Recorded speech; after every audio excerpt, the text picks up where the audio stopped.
Okay, so this is really an important slide. Acquired demyelinating syndrome. So the first event of multiple sclerosis or any other demyelinating disease begins with acquired demyelinating syndrome or ADS. So this first event of demyelination is almost always happens in children who present, who are previously healthy, developmentally appropriate, who present with neurological deficit. This neurological deficit might begin with optic neuritis, as you can see here in this child. This is an MRI scan. You can see here in the right optic nerve, it's hyper intense and swollen. So this child presents with the right side optic neuritis. This event might happen as transverse myelitis, like this child who presents with cervical longitudinal extensive transverse myelitis. Another event of acquired demyelinating syndrome might present with monofocal demyelination, like this child who presents with brainstem syndrome.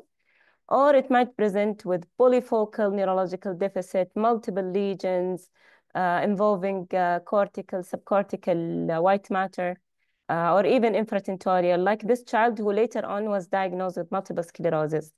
It can present in a more of like a dramatic presentation with large lesion, asymmetric lesion involving gray and white matter, like this child who presented with encephalopathy and multifocal neurological deficit, and later on, and he was diagnosed with ADEM. So any of these presentation of acquired demyelinating syndrome might have different outcome. Children might have be diagnosed with monophasic acquired demyelinating syndrome. These children will present with a single event with no further disease. They might present with AQB4, neuromyelitis optica spectrum disorder, in which they present with any of these presentation, but they have positive AQB4 antibodies. They might present later on with MOGAD or myelin oligodendrocyte glycoprotein antibody-associated disease, in which they present with any of these presentation plus positive MOG antibodies, or they might be diagnosed with multiple sclerosis. The most important question, if the patient present with any of these presentation, the parents will ask you, is this event the beginning of multiple sclerosis? Please mute your mics. Or they might ask you, is this a one-time event? Is it ADEM? Or is it an event leading to other demyelinating events? So what will you answer them? This is very important. Which child will have a monophasic event with no further disease, and which child will have chronic demyelinating disease with multiple relapses? So in this slide, the first event one of the most important things about pediatric onset multiple sclerosis, just like adult, is that the MRI is like a window into the pathology.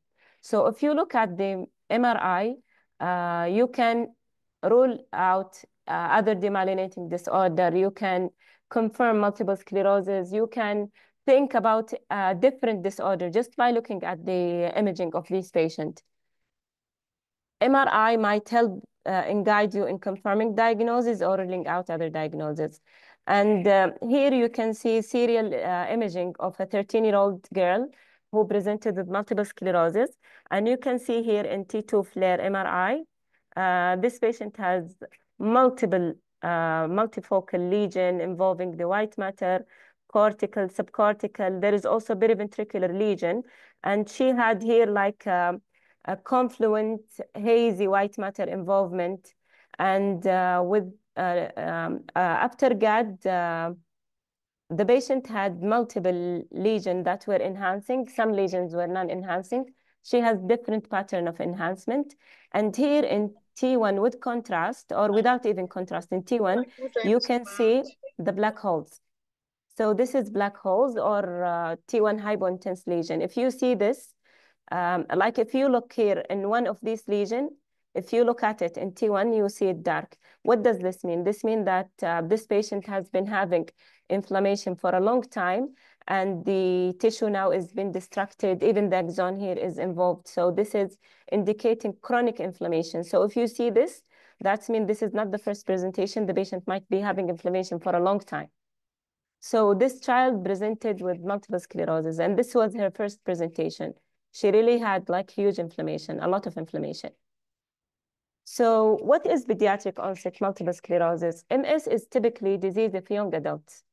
Pediatric, when I say pediatric onset MS, I'm talking about children who presented with MS before the age of 18.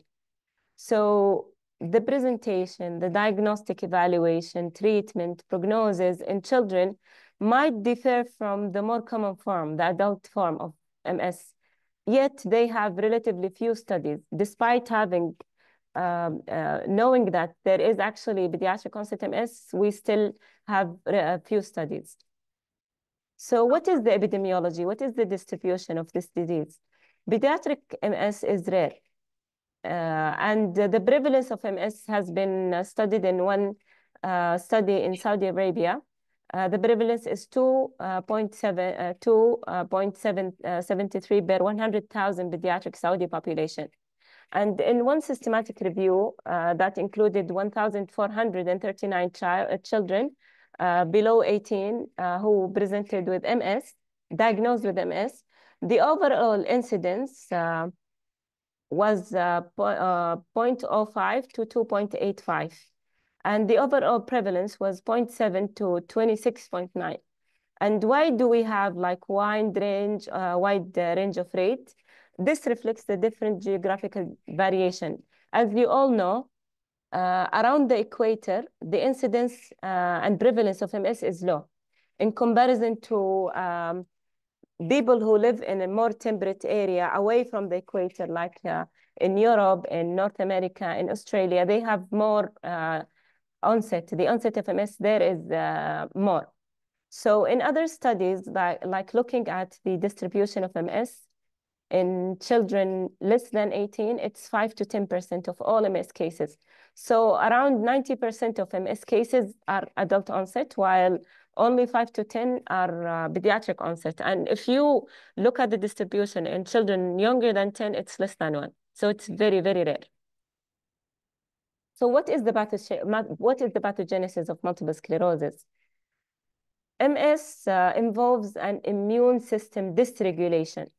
This immune system dysregulation will lead to CNS injury. So what is the cause of this dysregulation in immune system? Looking at the risk factor, actually, there are many causes, many risk factors, many proposed causes. You cannot pinpoint a single risk factor or a single etiology to say that this is the reason behind multiple sclerosis. So we have genetic susceptibility, an individual who are genetically susceptible for MS, and environmental factors that is contributing to this pathology. So we have like more than 200 gene variants, and it's not present in all the patients. It's just an association. And the most common variant is the HLA-DRB1 gene. And it's most common in European population, like it's present in some of the patients from Europe. And the environmental factors that have been studied that could be linked to multiple sclerosis include obesity, smoking, temperature, and high latitude in more cold areas, and EBV with other viruses also. Specifically, EBV has been linked to multiple sclerosis. So these multiple factors could contribute to multiple sclerosis. So MS is a heterogeneous disorder with variable features, clinically and pathologically, reflecting different pathway of tissue injury. So basically, we have inflammation, demyelination, and axonal degeneration. These three are the major pathologic mechanism behind the clinical features of multiple sclerosis. So the cause is still unknown, although we have proposed etiologies. And the most widely accepted theories is that early in the stages of the disease, we have inflammation in which we have an autoreactive T lymphocyte. This T lymphocyte is being activated to attack myelin. but we don't know why. We don't know what is the trigger. And later on in the disease, we will have microglial activation. Microglia is one of the main cells that is present, the glial cells that is present in the central nervous system. It will be activated, and it will cause neuronal degeneration. So this is basically the two stage of MS. And we have two proposed hypotheses behind this disease, or the etiology behind it. And the first one is an autoimmune phenomena. The second one is a neurodegenerative process. The first one is called outside-in hypothesis, and the second one inside-out hypothesis. So this is the periphery, this is the peripheral blood, and this is the central nervous system, and this is the blood-brain barrier. The first one, the outside-in hypothesis, there is a trigger. We don't know what is the trigger. That is triggering T cell and B cell in the periphery. T cell and B cell will enter the central nervous system via an apparent dysfunctional blood-brain barrier. T cell will attack the myelin and the oligodendrocyte, the myelin-forming cell, around the neuron, and debris will be released into the central nervous system. Innate immune cell will engulf these myelin debris, and it will present it as an antigen-presenting cell. T cell from the periphery will interact with the antigen-presenting cell. It will release cytokine and inflammatory mediator that will further exacerbate the inflammatory process. So it will have like a continuous inflammation, continuous stimulation, and it will continue in attacking the myelin. The second hypothesis, which is the inside out, it's proposed that probably there is an internal metabolic dysfunction inside the myelin itself that will cause damage and death to the oligodendrocyte. Myelin will be released, and inflammation will happen locally, and it will affect the integrity of the blood-brain barrier. Peripheral immune cell will enter the central nervous system, and to release inflammatory mediator, cytokines, it will further exacerbate the inflammatory process. So these are proposed mechanism or hypotheses behind multiple sclerosis, but we're still not sure which one is the correct one, but it's still acceptable theories. So moving into the clinical features. So now we have inflammation. What is the presentation that the patient will present with? So clinical presentation, children generally have a clinical presentation that is similar to adult.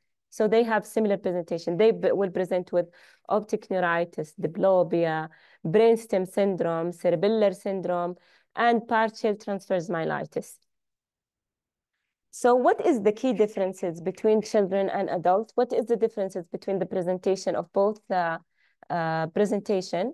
So the symptoms is the first differences. So one European study reported that children were more likely than adults to present with isolated optic neuritis. They are more likely to present with brainstem syndrome, like huge lesion in the brainstem, or encephalopathy. Although encephalopathy is not typical for MS in adult, but children might present with encephalopathy like the first presentation. And the second one, as I mentioned, encephalopathy, ADEM-like presentation. The first MS event could resemble ADEM in like 16% of the children. It's not that common, but sometimes we can diagnose it like in prospective manner. Patient will present with ADEM initially, they will be treated, they will get back to normal, they will improve. And after on, with follow-up, they might have a second event. Then we can consider the first event as MS. The main age of children who present with ADEM and encephalopathy is around 7 years. So younger children are more likely to present with ADEM-like presentation. And while older children might present with monofocal presentation, sensory symptoms, more like an adult presentation. The third difference is the age variation. So if you look at the age of onset, we have pediatric onset less than 18. So if we look at children younger than 11 and adolescent between 12 and 18, they have some differences. So in prospective study in America, and they involved 490 children with multiple sclerosis, and they found that adolescent present with multiple sclerosis in 72%, while only 28 in the younger one. And the younger one are more likely to present with prodromal infection before the diagnosis. And they are more likely to present with encephalopathy in comparison to adult children or adolescent who present with sensory symptoms more like adult. So moving into the disease course, as you all know, in adult onset MS, the more common form, around 85% of the patient will have relapsing form, while in children, almost 97 to 99% will have relapsing remitting MS. While primary progressive is very, very rare, 1 to 3%. And for you to diagnose primary progressive MS, you have to do extensive workup. You have to exclude other possibility like leukodystrophy, mitochondrial disease, NMOSD, because they sometimes might confuse the picture and you will diagnose MS while they have genetic etiology behind it. So before diagnosis primary progressive MS, you need to exclude genetic causes. So what is the diagnostic criteria of pediatric MS? So one of the most important advances in our ability to diagnose multiple sclerosis is using the international consensus criteria or the McDonald's criteria, which has helped us a lot in diagnosing these cases. So multiple McDonald's criteria has been updated multiple times. So the first version was published in 2001. And before that, we used to have other criteria to diagnose MS. But McDonald's criteria was published in 2001, and it underwent multiple revision in 2005, 2010, 2017. And the reason behind this division to improve our accuracy in diagnosis so that we can diagnose these cases early to start treatment early. And recently in 2004, criteria was revised. So the 2017 criteria, which we are still using actually till now, do include children in the diagnostic algorithm, just like 2010. The versions prior didn't include children. So 2005 and 2001 didn't include children. So these two include children. And 2017 has higher accuracy, like 87%, and sensitivity of 84% in diagnosing pediatric MS. So it's much better and reliable in diagnosis pediatric onset MS. So the key difference between 2017 and 2010 is that in 2017, we are using oligoclonal band as a substitute for dissemination in time, and cortical lesion has been used as dissemination in space, and symptomatic lesion can demonstrate both dissemination in space and time, which was not present in 2010. So what is the meaning behind dissemination in space and dissemination in time? Basically, I'm talking about the lesion, the MS plaque in the brain. So if MS plaque is present in different location, different anatomical location, this is dissemination in space. But if it's present over time, like you have a baseline MRI, there are lesion, and then a follow-up MRI showing a new lesion, then this is dissemination in time. Or in history, the patient is telling you, 1 year ago, I had blurred vision, like symptoms of optic neuritis, and now they are presenting with hemiparesis. So these are dissemination in time, two histories. So dissemination in space is development of lesion in distinct anatomical location within the central nervous system, indicating multifocal process. Dissemination in time, development of new lesion over time. So what are these lesions? So dissemination in space, the meaning behind it, I'm talking about 2017 because 2014, I'm going to talk about it later. So we have juxtacortical or intracortical lesion. And the meaning behind it that it must, the lesion must touch the cortex. So there should not be any white matter in between. So the lesion is touching the cortex. This is juxtacortical. And we have cortical lesion involving the cortex itself. We have periventricular lesion around the ventricle, and the lesion must touch the ventricle to call it periventricular. If it's here, we call it deep white matter. So here we have intratentorial lesion, and here we have spinal cord lesion.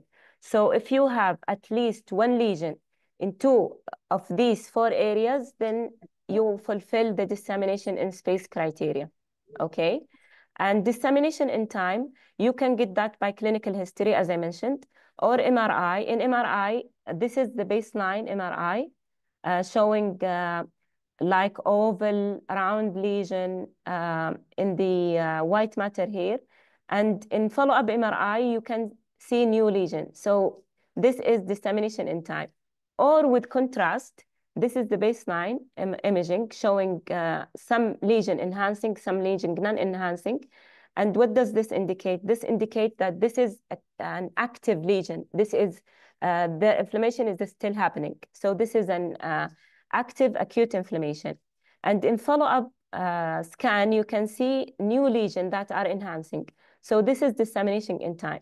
The third criteria is by CSF. CSF is being used as a substitute or substitute of dissemination in time.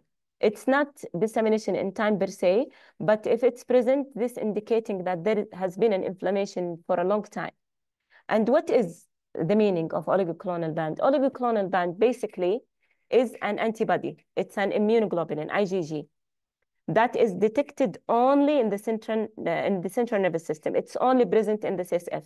So it's very important when someone is asking you to send oligoclonal band is to send birth sample from CSF and from serum, because we are measuring these oligoclonal band in the CSF and in the serum. In multiple sclerosis, they don't have oligoclonal band in the serum. It's only present in the CSF. So this indicates an isolated intrathecal synthesis of these antibodies. So we have plasma cell, we have B cell that are present inside the central nervous system that is producing these antibodies, and it indicates chronic inflammation. So this is just, again, a revision. You have here juxtacortical lesion. You have here deep white matter. You have cortical lesion. You have periventricular lesion that is touching the ventricle. You have here deep gray matter lesion involving the basal ganglia. This is in the internal capsule, and this is in the corpus callosum. So moving into the pediatric diagnostic criteria. So in 2007, an international pediatric MS study group, which involved a lot of pediatric neuroimmunologists, sit together, and they published an international pediatric MS criteria. And it was revised in 2013. This criteria involved multiple sclerosis, involved ADEM, NMOSD, and also clinically isolated syndrome. So these are the latest one that was released in 2013. And here we do have the pediatric MS. Any of the following, if it's present, this is pediatric MS. Here are the 4 diagnoses of pediatric MS can be established by meeting any of these 2. If you have 2 non-encephalopathic events, or in other words, 2 clinically isolated syndrome, non-ADEM, that are separated by more than 30 days and affecting different area of CNS, then this is MS. If you have 1 non-encephalopathic event with MRI showing multiple lesion in different location or dissemination in space, you need to have a follow-up MRI showing at least 1 new lesion to confirm the diagnosis. If the patient presents with ADEM and 3 months later, the patient have a second non-encephalopathic event with MRI showing dissemination in space, then this is MS. The last one only applied to children who are older than 12. So you cannot apply this one for younger children. So if the patient presents with a single non-ADEM event, clinically isolated syndrome or non-encephalopathic event, and MRI showing both dissemination in space and time, and positive oligoclonal band, then this is MS. So you can diagnose MS from the first event. You don't have to wait for a second event to confirm multiple sclerosis, provided that you have dissemination in time and space and oligoclonal band, especially in the younger population. So this is the proposed revision of the 2024 criteria. They have like a lot of changes. Optic nerve now is added as a fourth topography to the fourth location that I mentioned before. You have optic nerve now as a fifth tomography. Dissemination in time is no longer needed in this criteria. And they updated dissemination in space by adding optic nerve. Radiologically isolated syndrome, in the past, we didn't treat it as multiple sclerosis because patient basically doesn't have symptoms. So in the past, we didn't include it or name it MS, but now in specific situation, we can treat them as multiple sclerosis. And we have kappa-free light chain as a tool in the diagnosis. And in addition to that, we included central vein sign and paramagnetic rim lesion. And also, this is specifically for children. You have to exclude MUG. So if you come to me to tell me that I have a patient who is most likely to have MS, I will ask you first, did you exclude MUG? If you said yes, then yeah, we can proceed. So MUG should be excluded in any child and adolescent before confirming multiple sclerosis. So what is the central vein sign? So this is what you usually see in FLAIR imaging. So this is the plaque that we usually see. And if you look at this lesion in other sequence, the SWI, you can appreciate the central vein inside the lesion. So the pathology behind the disease, it's very venulous inflammation. So this is the venule, and around it, you can see the lesion. So this is the venule, and this is the lymphocyte around it. In multiple sclerosis, plaque, you will usually see the demyelination around the venule. So this is the MS plaque. So if you see this, and this is the pathology, this is the central vein, and this is the demyelination around it. So this patient, you can see the central vein along the lesion. So if you, it's now included in the diagnostic criteria. This is again in coronal cut. This is the central vein sign inside the plaque. And again here, different cuts. This is also, because it's an coronal cut, you can see the vein in the middle and around it, the demyelination. So what is paramagnetic rim lesion? So this is the FLAIR MRI. This is the lesion that you usually see. It's just white lesion. If you look at the MRI in T2 star, it's probably the same. This is T2 star. You can see the lesion. It's similar. But if you look at the same lesion in phase sequence, you can see this is the paramagnetic rim. This is the money. This is where the pathology of MS lies. We have a lot of studies to try to understand it. If you see this indicating a chronic MS, and what is the meaning behind it? So this is a chronic active lesion, or CALL, and you can see it in susceptibility-based images. Non-GAD enhancing lesion with paramagnetic rim. This identify an iron-rich microglia at the edge of the lesion. So microglia here, you can see this is the lesion. The microglia are lying along the edge, and it's full of iron. So this is why you see it dark. So it's now included in the diagnostic criteria. So you have to see the lesion in specific sequences to appreciate this abnormality. So if you see it, this is MS. And it's not usually present in other inflammatory disorder. So this is included now in the criteria. Now I'm gonna move into the criteria itself, the 2024 criteria. If you have 2 out of 5 locations fulfilling dissemination in space, plus new or enlarging T2 lesion or GAD enhancing lesion, fulfilling dissemination in time, then this is MS. If you have 2 out of 5 2 out of 5 location this fulfilling dissemination in space and positive oligoclonal band, this is MS.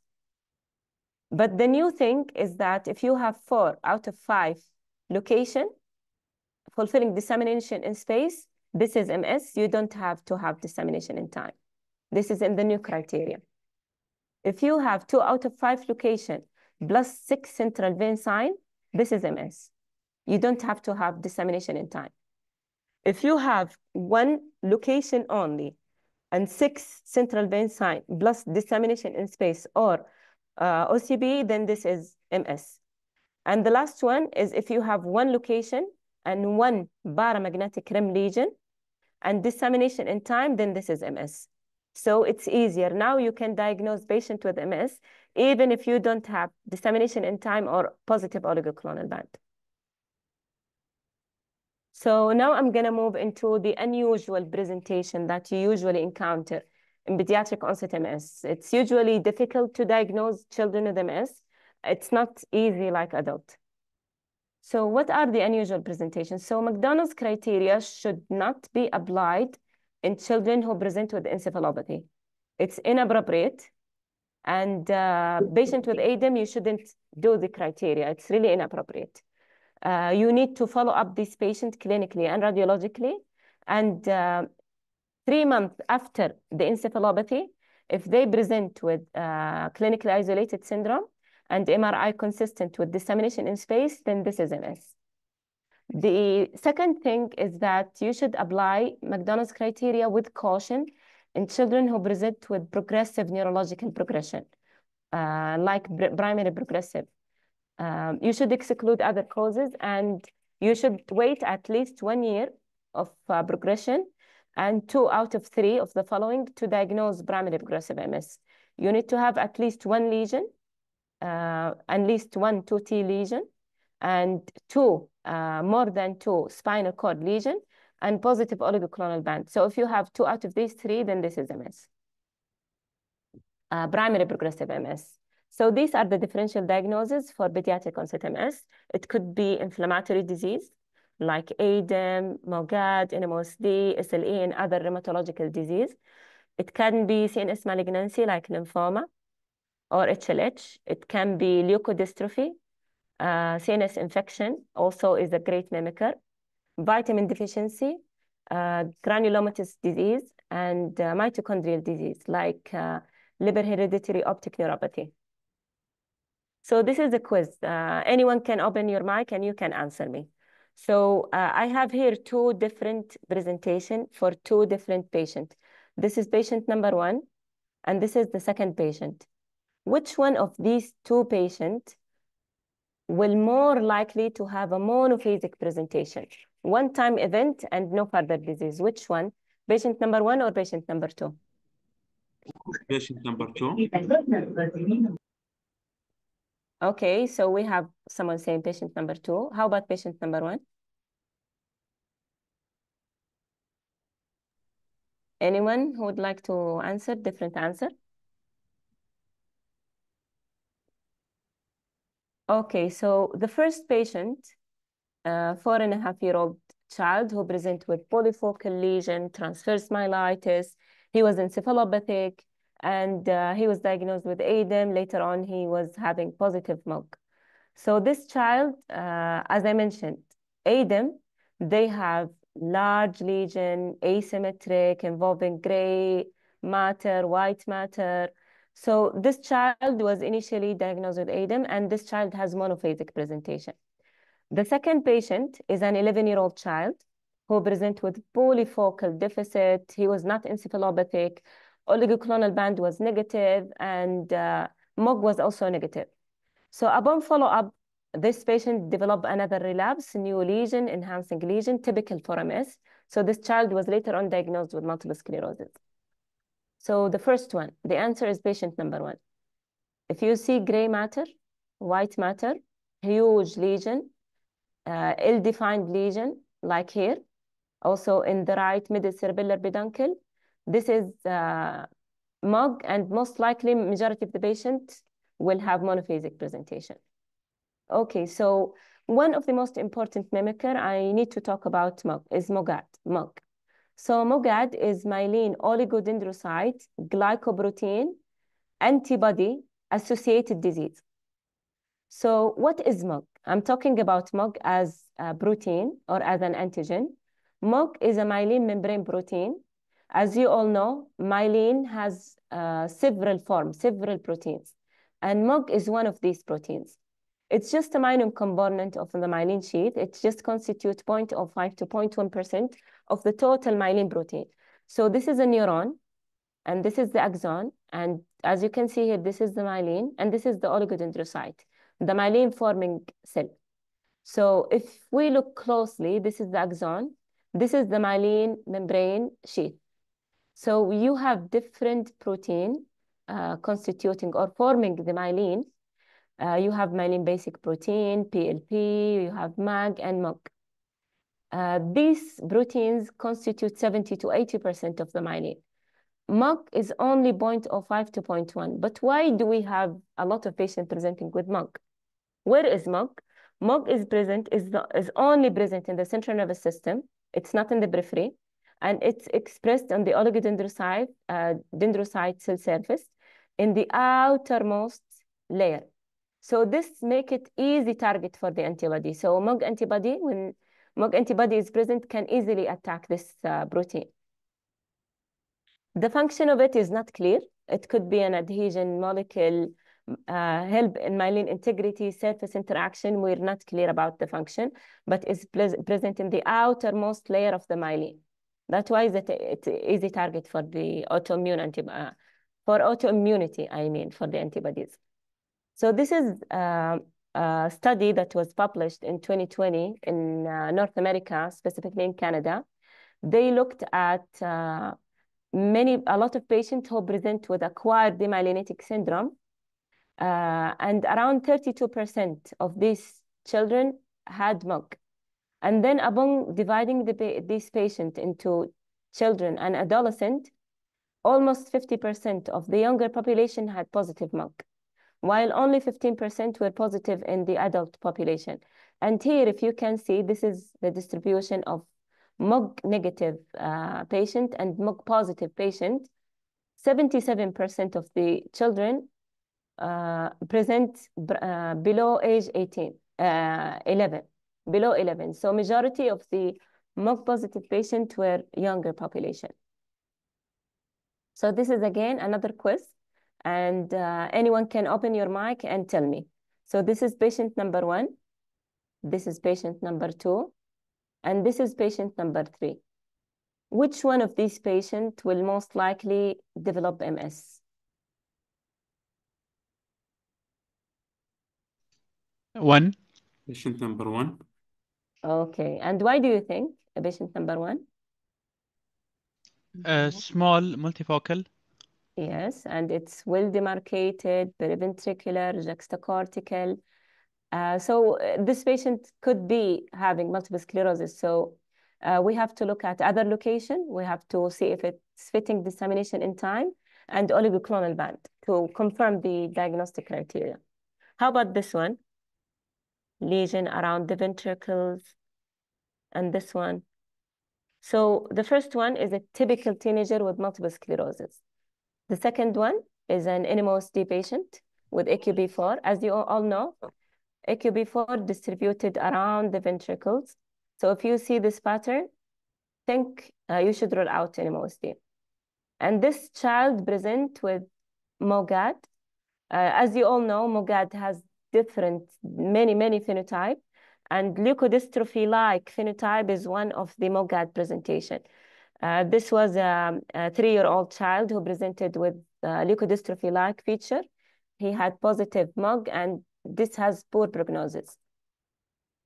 Okay, so moving into clinically isolated syndrome. So clinically isolated syndrome is a single episode of neurological symptoms. So it's the first demyelinating event that is suggestive of MS.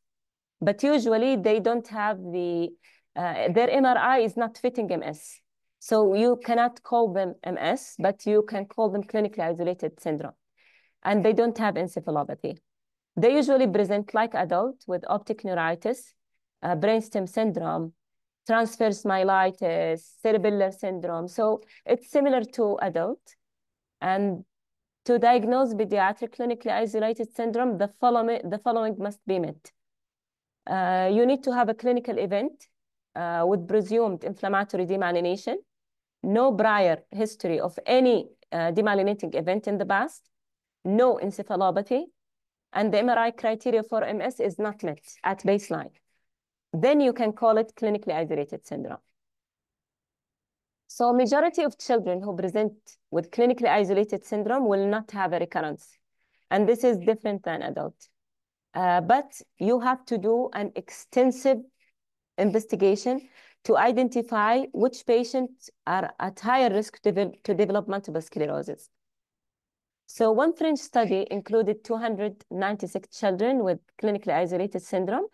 They followed these children for 3 years, and 57% of them diagnosed with multiple sclerosis in the future. And the factor that increased the risk of second event were children of older age, optic nerve lesion, and MRI showing typical pattern of MS. A second study, which was conducted in Korea, they followed children for 6 years. Majority of the patients didn't have a relapse. Only 35 had multiple sclerosis. And the difference between the 35 and the 57%, as I mentioned, is the geographical distribution. So European children will more likely, you are more likely to diagnose MS in European population. So this is looking at the natural history of the disease before you give a treatment. So if you diagnose a child with MS and you didn't start treatment, what will happen? They have high relapse rate. They have a very active inflammatory disease. They have higher burden of T2 lesion. So you have to start treatment immediately. And the good thing is that they have good clinical recovery. And for them to enter the second stage, the secondary progressive stage, late by 20 years.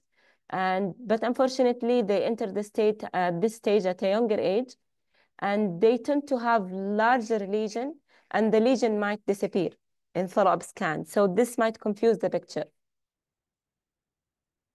Okay, this is another child who presents with like typical lesion, well-demarcated small lesion in the periventricular juxtacortical area. They have black hole or T1 hypointense lesion. And this is another child who presents with tumefactive, huge demyelinating lesion. This child was diagnosed with MS, but the presentation is really scary. You might think that could be a tumor.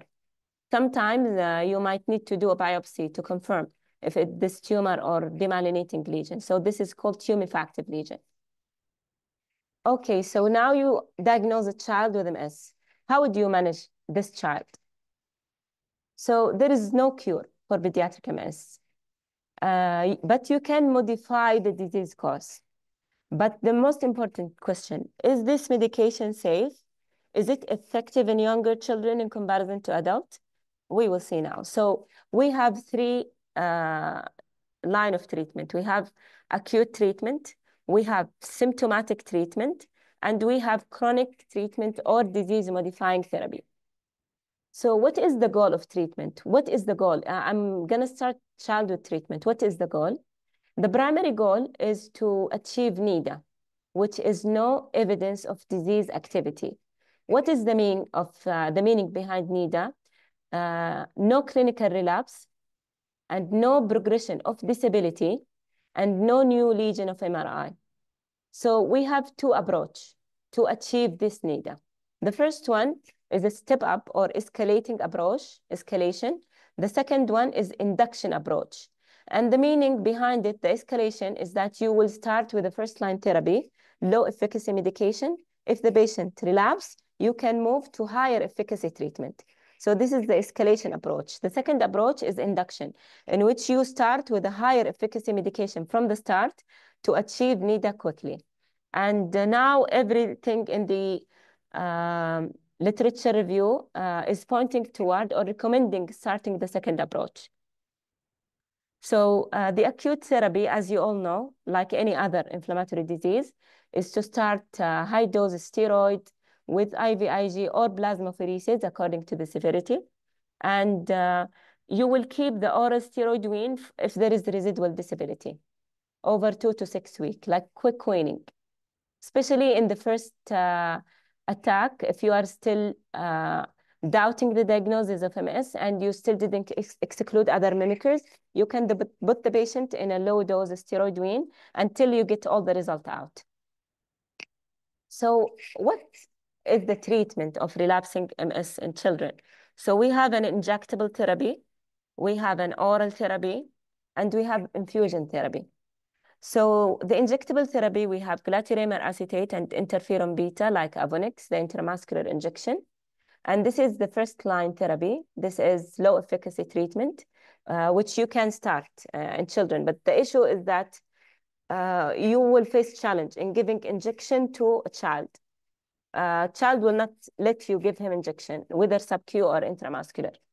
The second line of therapy is the oral route. We have fingolimod and dimethyl fumarate. Fingolimod is the only and the first approved FDA oral medication for children, and it's approved for children older than 10.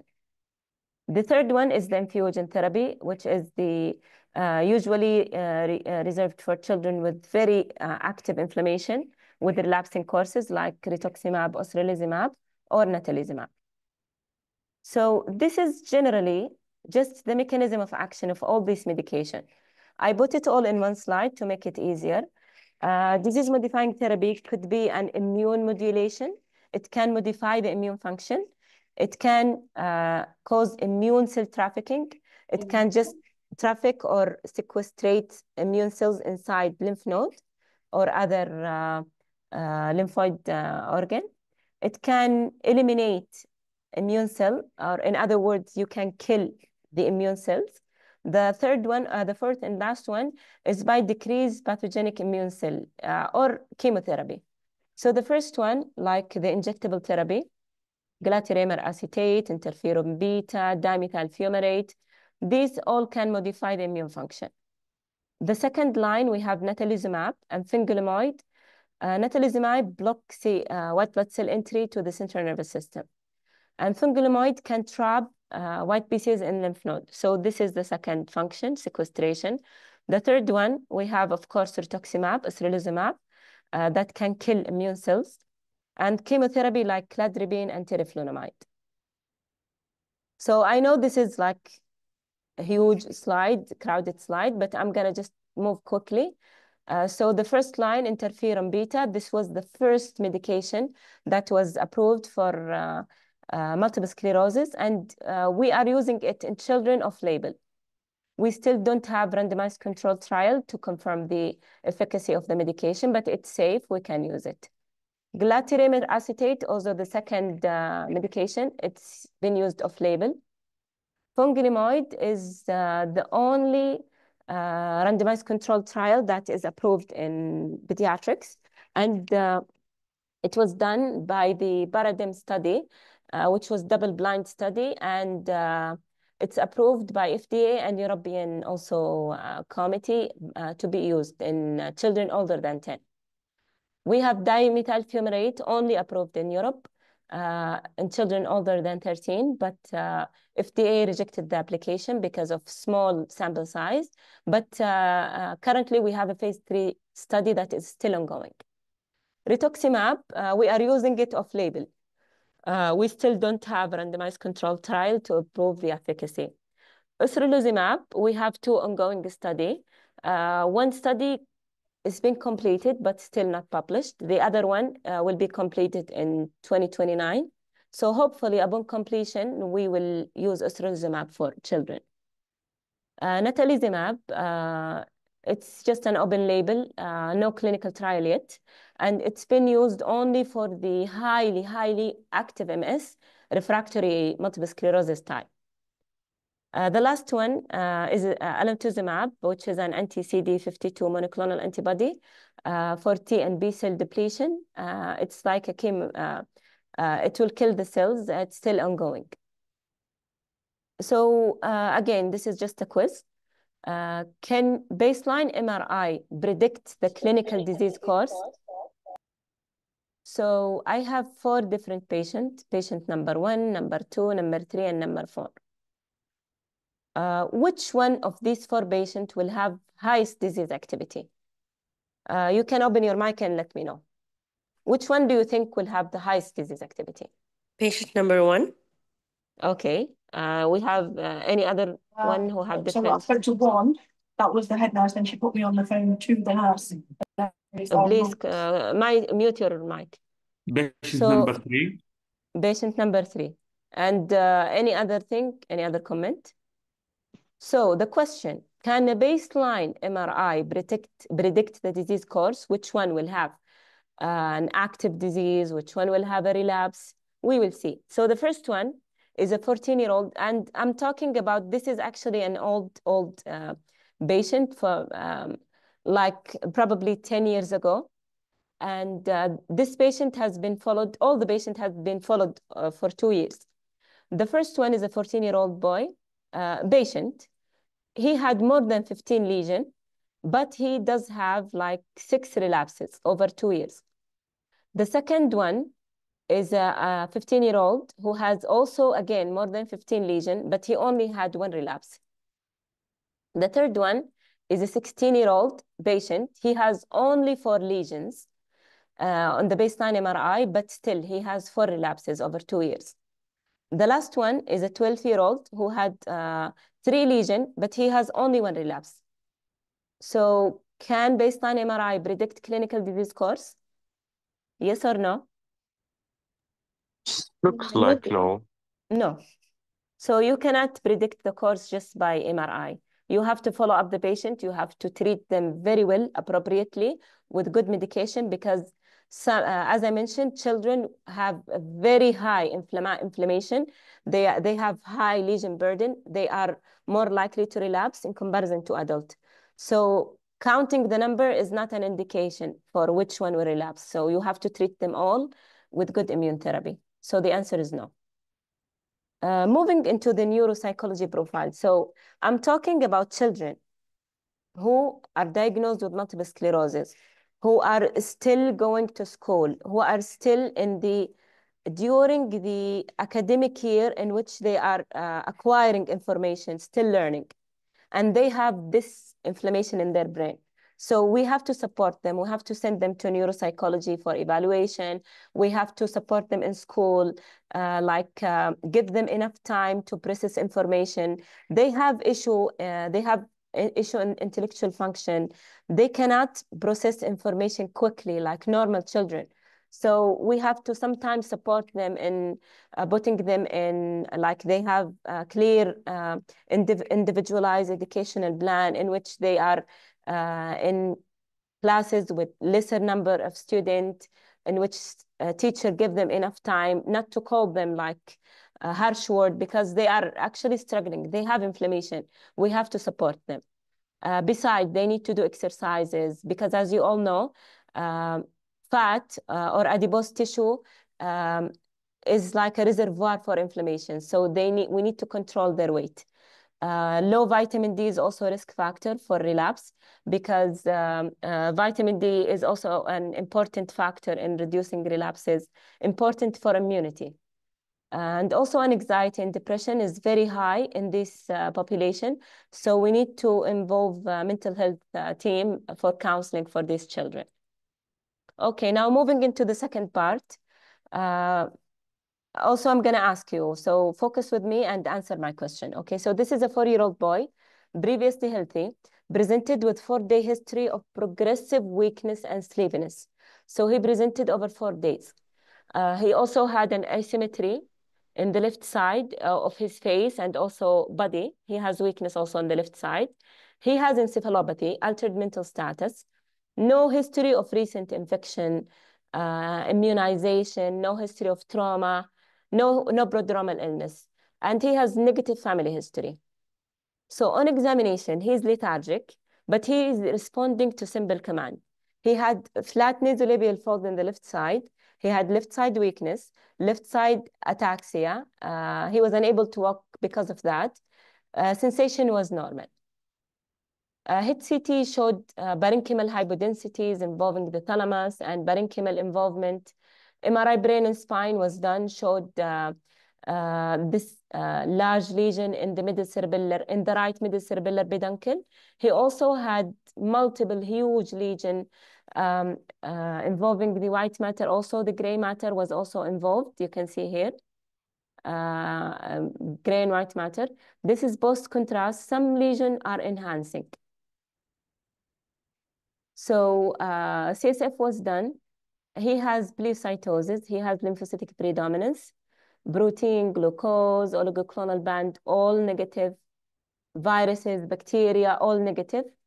CBC, metabolic workup, inflammatory marker, serology, MOG, AQB4 antibodies, everything was negative. So what is the differential diagnosis?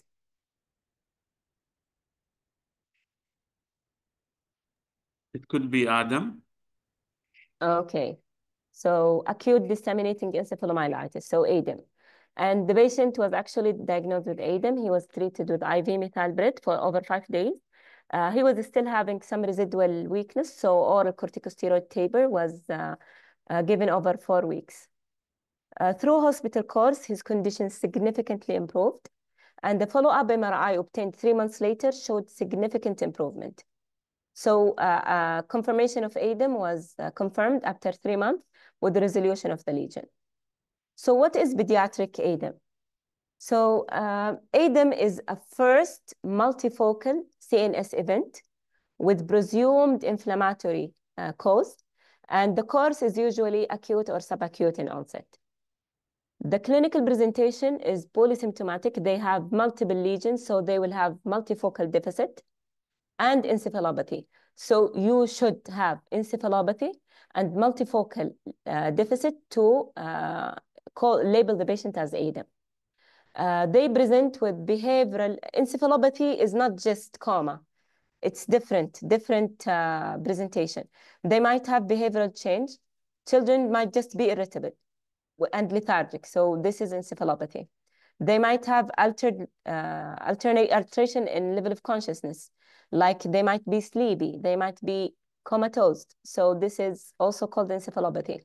They might have seizure. So in around 1/4 of the patient might present with seizure.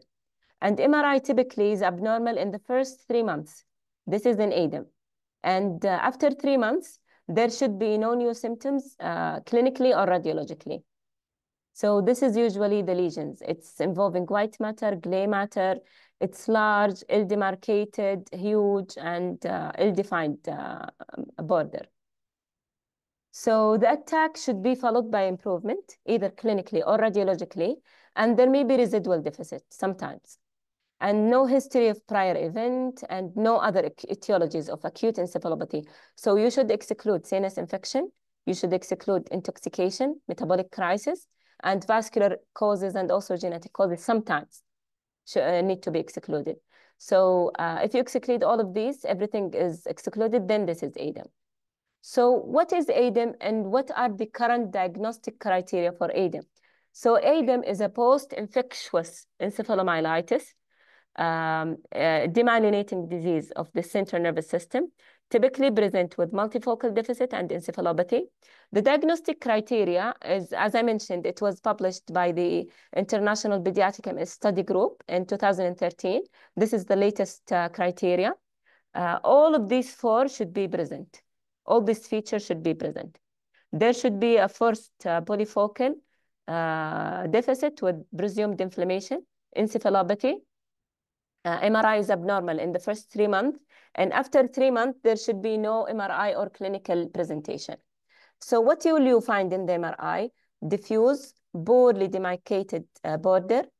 Also could involve the deep gray matter.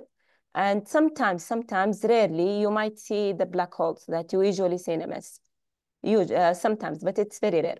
That's why it's not appropriate to apply McDonald's criteria here. So how does the acuity of symptoms development help you in distinguishing ADEM from other form of CNS diseases? So ADEM is acute onset to subacute, continue to progress over 4 to 5 days. with gradual onset. So if the patient presents suddenly, like within hours, you should exclude vascular causes like ischemic stroke. If the patient presents with neoplasm, they will have a progressive course. If the patient presents with leukodystrophy, they might present over a longer period of time. So ADEM is acute. They might present over less than 5 days, sometimes within a day or two. The first attack shouldn't be, sometimes it's difficult to distinguish ADEM from other form of demyelination. That's why we need to follow them up over a longer period of time. So what are the typical MRI feature of ADEM? I mentioned that before. White matter, gray matter, large, ill-demarcated, involving deep gray matter. And how about these lesions? Is this ADEM?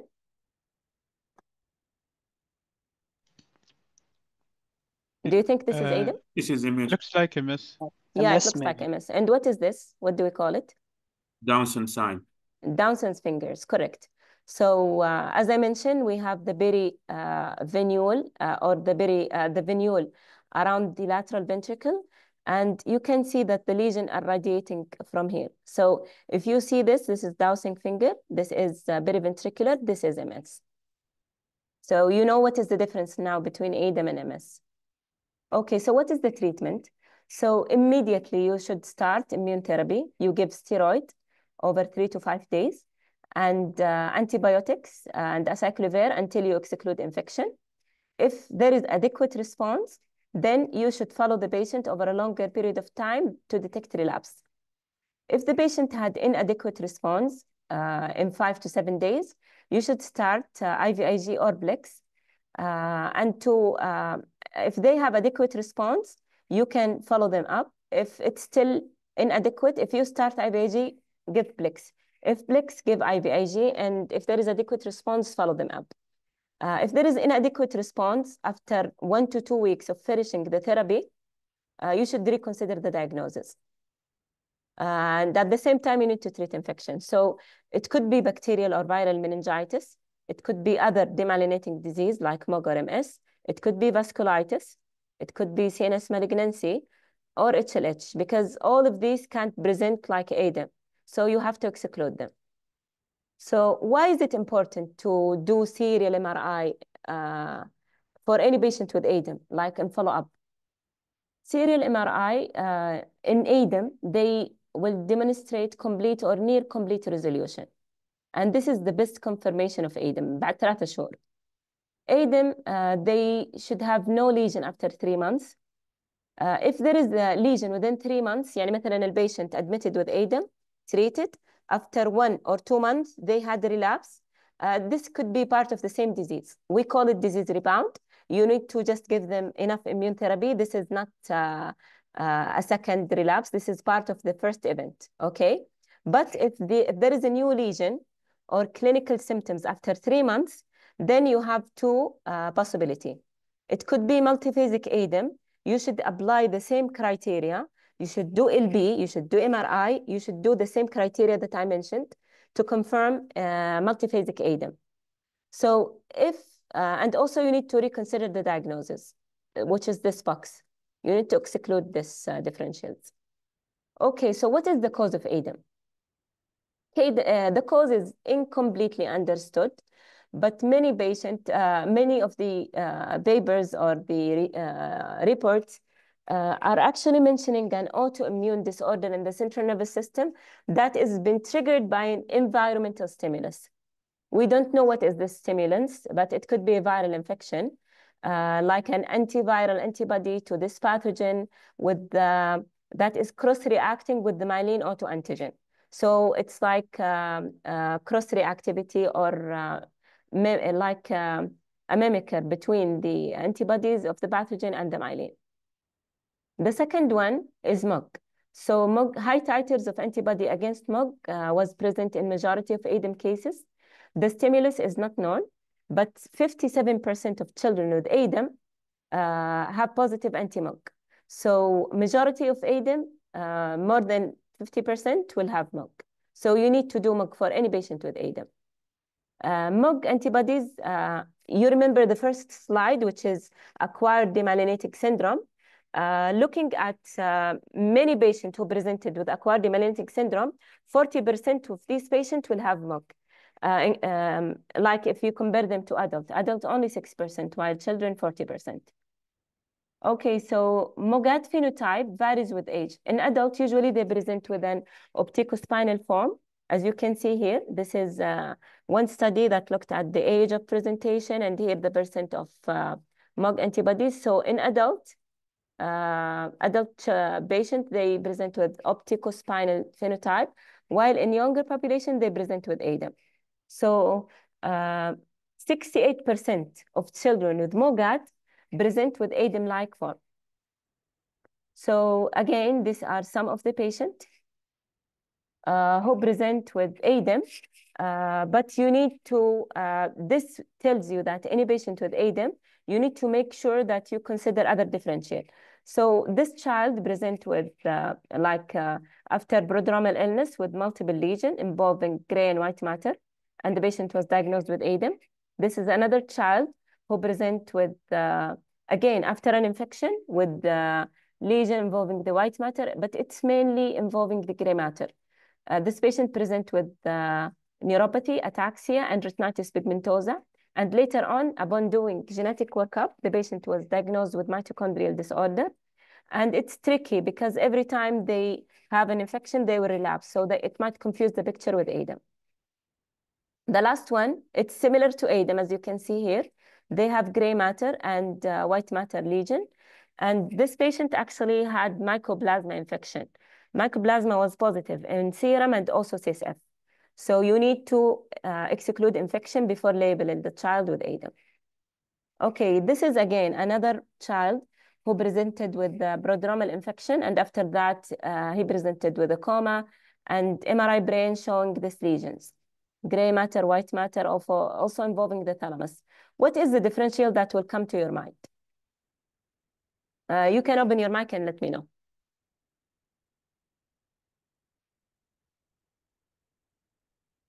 What is the differential that will come to your mind if you see this symmetrical thalamus involvement, symmetrical thalami, white matter, gray matter, cerebellum, وalso كان في شوية micro hemorrhage هنا كمان في الثلامي. They arranged already the one platelet. What do you think? Yeah. Okay, so an infection triggered familial or recurrent cases of ADEM-like event in a child who has a mutation in nuclear pore protein that is called RAM-BB2 or RAN binding protein 2, which predispose to this severe form of ADEM. It's called acute necrotizing encephalopathy or ANEC. So if you see this symmetrical thalamus involvement, gray matter, white matter, cerebellum with microhemorrhages, think of ANEC. You need to check for this antibody, for this genetic mutation, because they are at risk of having another relapse. And it's particularly triggered by influenza virus. Usually, if you do a swab, you will find influenza. Sometimes there are other viruses, but influenza is the most common pathogen. Patients with this condition have life-threatening deterioration in the context of viral infection. You need to refer them to ID team for yearly vaccination against influenza. Okay, so this is the last slide. So if you have a child who presents with acquired demyelinating syndrome with optic neuritis, transverse myelitis, monofocal syndrome, polyfocal, ADEM, any of the presentation I mentioned in the first slide, you need to do brain and spine MRI. You need to check for AQP4 and MOG antibodies. You need to check for serology and CSF oligoclonal band. So AQP4 positive, if the antibody is positive and the patient fit the core characteristic of NMOSD, meet the criteria, you need to initiate medication immediately. They need to put for treatment for life. If MOG is positive and the patient present with any of the presentation I mentioned before, they have complete recovery. You just need to monitor them. If they relapse, initiate immune therapy. But sometimes if they present with severe presentation, poor recovery, they were very bad, you might consider initiating therapy. If the patient does have demyelination, but MOG and AQB4 are negative and oligoclonal band negative, the rest is negative. So you have 4 pathways. If it's non-ADEM and meet the criteria of MS, initiate DMT. If they have 2 of the core criteria of NMOSD, consider labeling them as NMOSD negative AQB4 and start immune therapy. If they have polyfocal deficit, encephalopathy, consider ADEM. Monitor them in the future. If they relapse, initiate therapy and consider diagnosis. If they present with optic neuritis, any of the presentation of acquired demyelinating syndrome, diagnose them with acquired demyelinating syndrome, you just need to monitor them prospectively, such as clinically isolated syndrome. If they relapse, consider any of these diagnoses based on the workup you have. And that's it. Just to take a home message, ADEM is a clinical syndrome with multiple etiologies. Encephalopathy and multifocal deficit are required feature for ADEM. So ADEM is not a diagnosis. It's just a clinical syndrome of whatever autoimmunity that is happening. But for you to diagnose ADEM, you need to exclude other causes. 50% of children with ADEM who are younger than 11 will have positive MOG antibodies, more than 50%. And more than 80% of children with ADEM will have a monophasic course. So أكثر من 3/4 will have monophasic course. That's why we don't put them on chronic immune therapy. We need to follow them up. If they relapse, we will reconsider. Pediatric onset MS can be reliably diagnosed with McDonald's criteria, provided that we excluded other causes. And MOG testing can identify children who present with non-MS demyelinating course that is monophasic, and it has a wide range of phenotype. And treatment of pediatric MS is confirmed by 1 completed trial. Other trials to be completed soon, inshallah. Thank you. Any more questions or anything? الله يعطيك العافية دكتورة. الدكتورة في الميديكيشن بارت حق الامس ذكرت يعني الميديكيشنز يعني الابروفل والاوف ليبل. So what's your approach يعني في الchildren with MS below 10 years and above 10 years? Okay, so for me, for the approach, بصراحة I have to put a comment إنه our population they have different belief, different thinking, different way in approaching medication. So back in Canada, they usually start with interferon or glatiramer acetate. Their children are like really cooperative. They are fine to take the medication. I feel like they are behaving like adults, to be honest. But here in the kingdom, they refuse injection. We struggle with them. And sometimes in younger population, I will go with rituximab because of compliance, just to make sure that they started therapy. They usually refuse the injection. So if they are older than 10, I would consider injection first. If they refuse, I will go with fingolimod. If they are reluctant, they are scared from medication, or they tell you, I'm not going to take it. So for better compliance, I will move to rituximab. And I do have one child who is really allergic to rituximab. I had to do rituximab induction in the ICU. I used like the synthesization approach initially because he was really bad. He has very severe demyelination. But later on, although he's 10, he's actually 9. He's 9-year-old. I had to go back and forth with the pharmacy until they approved ostrelizumab based on the study that is completed, but it's not published. But they agree on starting ostrelizumab. So this is usually the approach. So if you can start with injection, if you are sure that the patient is compliant, you can go either with injection or oral medication, fingolimod. If they are not compliant, go with rituximab because rituximab is in hospital and you are sure that they are going to take it. طيب دكتور ذكرت إن في 2 approaches اللي هي الاسكليشن والثاني اللي هو اي الآن إذا في limited choices how can we go about these approaches يعني it's only يعني few medications. How would you escalate?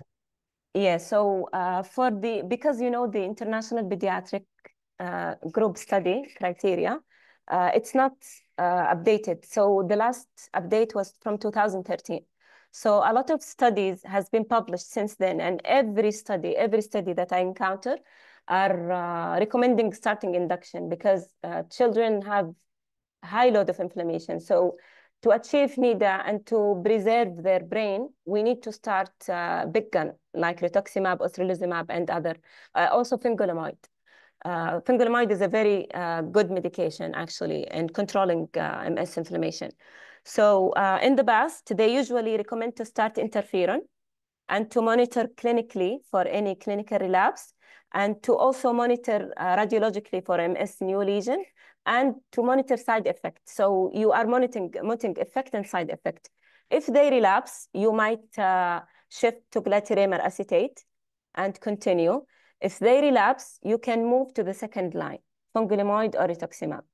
And this is the usual approach outside in Canada. This is how they approach their patient. But here, I struggle with children. They refuse to start injection. So I'm limited in my choices between fingolimod and rituximab. طيب دكتور، بس آخر سؤال اللي هو يعني associated comorbidities في الادلتس، يعني في specific comorbidities لها يعني MS approved treatment زي الفتيج، في زي الدالفامبريدين في الادلتس. Do you have such يعني meds في pediatric age group? Yeah, there is actually like fatigue approved in children, but it's they have good energy in comparison to adult. We usually instruct them to do exercises to reduce their weight, give them vitamin D. Sometimes they have a good reservoir, good energy in comparison to adult. I have never started any of this medication for my children. They usually are fine. They have good energy, but in adult, especially adolescent like 17, 18, they do complain of these symptoms, and sometimes they will be started on this medication. But for younger population, they usually are fine. If they are in good DMT, they are compliant and they are in good dose, provided that we confirm that. الله يعطيك العافية دكتور، شكرا الله جزيلا. يعافيك يا رب. العفو. Any more questions? يعطيك العافية دكتور. Question. So in the relapses, you usually start with pulse steroid, then you can go to rituximab. And how's your experience about ocrelizumab comparing to rituximab? Is it available currently in Saudi Arabia? It is available, but going back, what is the main function of rituximab and ocrelizumab? So rituximab is an anti-CD20 and ocrelizumab is anti-CD20. They are the same. But the difference, rituximab is chimeric. It will cause a chimeric monoclonal antibody. It causes a lot of allergy, and sometimes we have to do desensitization to avoid this allergy. While ocrelizumab is humanized. It's expensive, and it's not really cheap, and so we have to, and it's not present in all the centers. Rituximab is present. So if the patient is from the northern region, from the west, from the east, you can start them in rituximab and they can take rituximab locally. So it has easy access and it's cheaper and we can use it. It's available everywhere. But ocrelizumab, as I mentioned, it's mainly because of the allergy profile. It has the same efficacy as rituximab. No actual difference. If we are talking about the difference, there is no actual difference. And the second question, just correct me, is about my approach. Yeah, relapse approach. In MS. Yes. So in MS, any relapse, you need to give steroid. So younger one, you need to admit, you give steroid, do imaging, make sure that the patient is actually taking the treatment. Sometimes you have compliance issue.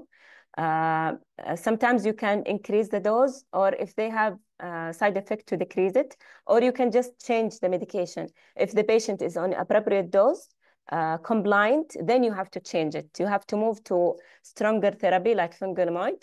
If the patient relapses on fingolimod, to move to rituximab or ocrelizumab. Sometimes natalizumab in older population we can give, but natalizumab, you will go into the issue of BML and GC virus. So We don't really like it, especially in younger children, but you can give it. So this is the approach. So you have to treat acute symptoms with steroid and then review the medication, escalate or increase the dose. And sometimes, actually, it's just an extra information. It's an approach, usually it's done in Canada for all their children who are 12 or more. If they are stable, they don't have gross weakness or like a very bad relapse, you can discharge them in oral steroid, very high dose, like 1,225 milligram of steroid orally. So they will take like 25 tablets of steroid for 5 days. So they can take it at home. This is a way, an approach, but they don't do it here. You will fight with the pharmacy.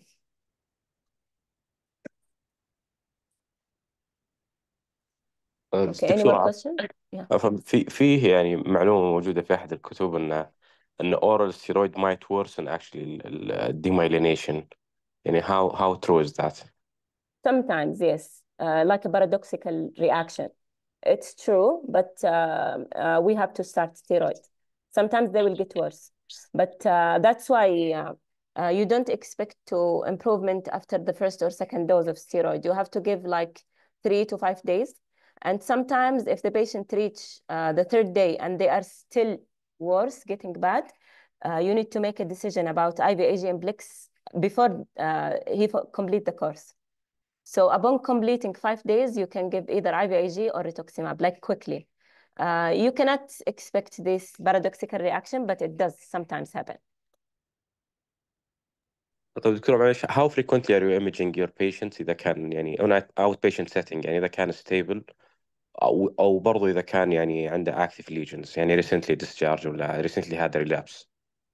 So after discharge, I will re-image after 3 months. If 3 months he's fine, he's stable, no new lesion, that's fine. Then the second one, I can do it after 3 to 6 months, according to the severity. So if the patient is having new symptoms, a new lesion in the second MRI, I can do it after 3 months. Or else I can do it every 6 months. And then if the patient is stable, he's fine, compliant to medication, and I'm confident that he's stable, I can space it up to 9 months. But usually in adults, they do it yearly. For me, I can go up to 9 months because, as I mentioned, children have high load of inflammation. But you can go up to 12 years. طيب الدكتورة في الكلينيك إذا كان على specific medication مثل انترفيرون ولا جلاترمر ولا فنجلومود في شيء يحتاج أسويه يعني في each clinic visit يعني lab wise along with the MRI. Definitely. What is the side effect of injection? What is the side effect of interferon, glatiramer acetate? So interferon is the same. It's like you are having a flu. So they have flu symptoms, flu-like symptoms. They have headache, they have transaminitis. It might elevate liver function. And sometimes we have to stop it because of the side effect. And sometimes we can prescribe ibuprofen or even steroid before getting the injection because we know they're gonna get the flu-like symptoms. It's just a short period of time and then they will not have these symptoms. So you have to check for CBC, for renal and hepatic, and also thyroid. For other medication, you have to do the labs based on the side effect. Like fingolimide, you need to check ophthalmology, you need to check ECG, you need to check each visit, initial visit and probably annually, each medication depending on the side effect. واضح يا دكتور الله يعطيك العافية. الله يعافيك يا رب. Any more question or that's it? I just have I just have one simple question. You mentioned that we need to rule out infection prior to diagnosis, especially in cases, for example, in mycoplasma infection. Mm-hmm. So how would that be possible if ADEM was already preceded by infection? So ADEM is post-infectious. So you have sometimes an infection. So the first differential that should come to your mind is not ADEM. It's sinus infection. This is the number one most common presentation. So CNS infection. You have to do LB. You have to put the patient on empirical therapy. If the virus is negative, after 2 days or even after 24 hours, you can stop acyclovir and wait until the final culture of steroid, or unless the ID is telling you less likely infection, no need for antibiotic. If you exclude infection, then you might think of ADEM. So for us, it's yes, it's advised to start steroid from the first day, but it's risky to start steroid if the patient is having active infection. So involve ID before starting steroid. This is my approach. To be in the safe side, if there is a history of fever, infection, if you are questioning infection, ask ID, I want to start steroid. They will tell you less likely to be infection, you can go ahead with steroid. So infection is number one, then ADEM. Thank you, doctor. You're welcome. Any more question or that's it? Yes, دكتورة يعطيك العافية. يعافيك. دكتورة, from imaging point of view, how to differentiate ADEM from ANIC if basal ganglial involved? Because sometimes even in ADEM, it will be involving both basal ganglial and thalami. I mean thalami, exactly. I showed you the MRI.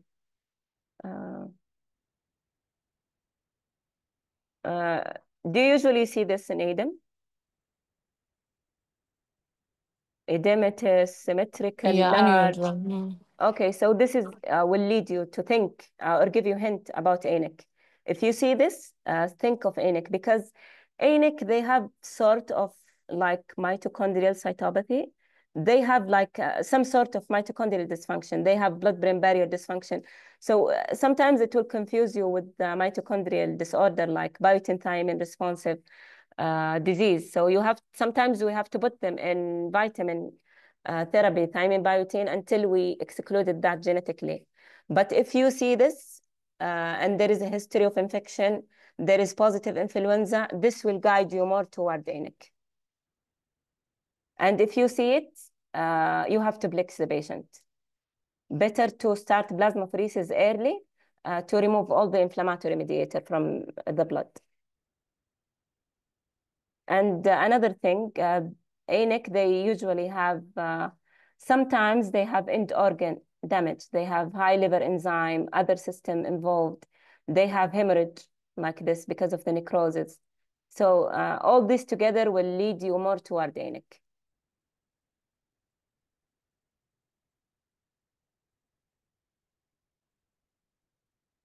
Doctor, do they need an immunomodulatory treatment after the Plex? No. Usually, after Plex, sometimes you will give like IVIG sometimes, but usually they will improve. But no maintenance therapy?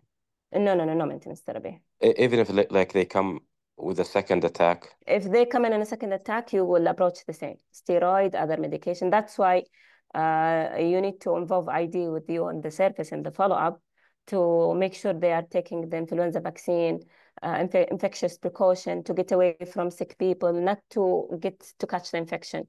So it's mainly lifestyle modification.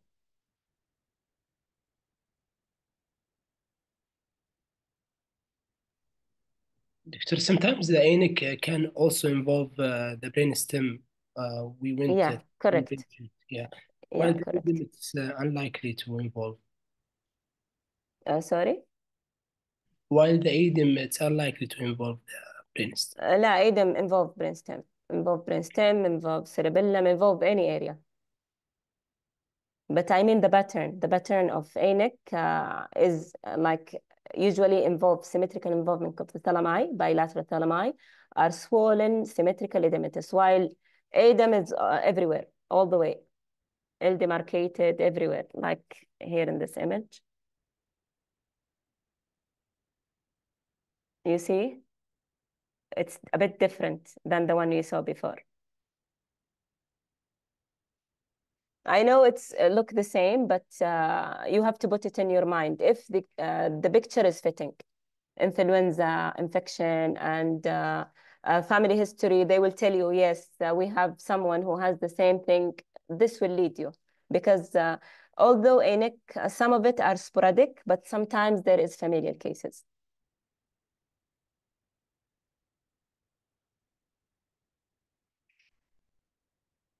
Thank you, Okay. doctor, for this informative welcome. lecture. But I have a question. Okay. You said earlier that we have to have two separate MRIs to diagnose space and time. Like, if we have one MRI but with different enhancement indicating new lesion and old lesion, should we consider this disseminating in time or no? Okay, so I told you about the 4 presentation to confirm diagnosis of MS, if you remember. I think it was, yes, please close the mic. So it's this one over here. I think it's here. Yeah, this one. This one. So it's only actually applied to children who are older than 12. So it's for adolescent, not for the younger one. If you have a single acute event and non-encephalopathic event and MRI consistent with dissemination in space and time, as per the 2017 McDonald's criteria, it's enough to diagnose multiple sclerosis, provided that you look for oligoclonal band. Especially for the younger one, 12, 13, you need to have to check the oligoclonal band. It will help a lot in the diagnosis.